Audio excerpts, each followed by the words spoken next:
James Woods was telling me about the trip to the White House and Yeah. going to the Oval Office. Tell me about your trip and walking in there, how it was for you. Well, I did two trips. One with Jimmy Woods and Oliver Stone and a bunch of us before we started the movie, and I went in. And we went into the office. President Clinton was away at that time. He was in Haiti at that day, and his assistant there, this very glamorous young woman, she said, "Would you like to sit in the president's chair?" I said, "What?" She said, "Go on." Left behind me and said, she said, "Go on, it's okay." She said, "But don't touch anything." I sat there behind Clinton's desk, and it was Kennedy's desk. I wanted to see what was on the desk, but I was told not to touch. But then, that was very impressive. I couldn't believe I was sitting there.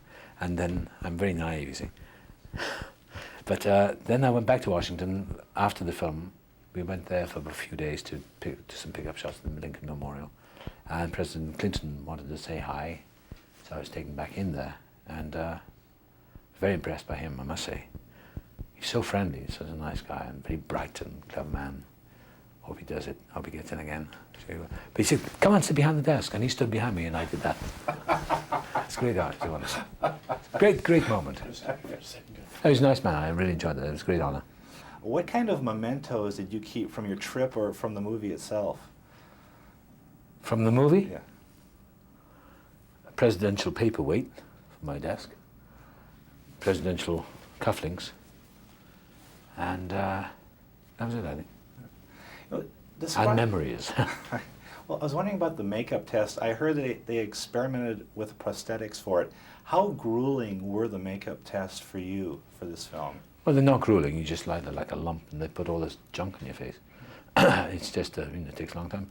Well, we did one makeup which lasted about 8 hours. Now, that was impossible. You couldn't do that. We'd never make the film. We did various makeup tests. They put these pieces on my nose. Even if you put a millimetre on, you put a little, you look like Pinocchio, because you can't mess about with the face.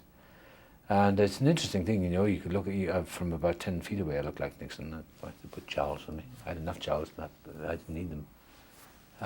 But finally we came to a decision. I mean, Stone came into the trailer one day when I was doing makeup, and the makeup man, Gordon, was having a bad time trying to get this thing adjusted. And Oliver said, he said, "How are you doing?" And he said, "Oliver, it's not going to work." He said, "Okay, get rid of it." And I had the hairpiece. He said, "What do you think, Tony?" I said, "I think let's go with this." I said, "I don't look like Nixon." I said, "And yet I do. I've got enough of a resemblance to him with that makeup." Once you start figuring out how to change your face, you know, get another actor. But we did give it our best shot. It's interesting. Have you ever agonized over a role as much as this one, do you think? I didn't agonize over this, but I was sometimes overwhelmed by the amount of words I had to learn. You know, I'm a great one on text. You have to learn your words. You have to know your words. You know your lines, as Spencer Tracy said. You know your lines, show up and hit your marks. If you don't, you can't function. It's like trying to do a ballet without learning the dance steps. So I was a bit daunted by that. There were lots of words. There was a bigger part than King Lear. But generally, I knew them pretty well. But there were days when I thought, I can't keep up with this, you know. I used to have little cribs on some of the big complicated scenes, just maybe a word here and there, just to lead me on to the next sentence. Because, you know, they're your memories. I'm limited. But I've got a good memory, but you know, it has its limitations. I had a question about live theater and movies. These days, a lot of people are talking during performances, during a film, during a stage show. I'm just curious, have you ever had a play where there was such a ruckus from the audience, or one member of the audience, that it threw you off? Or? Yeah, I stopped a play here in New York. I was doing Echoes, and 50 people came in late. They were all talking as they came in. I said, "Hey, hold it." I said, "What?" I said, "We're trying to do a play, you know. When you get seated, maybe we'll start again." I said, "But you know, in fairness, the people have already got you on time."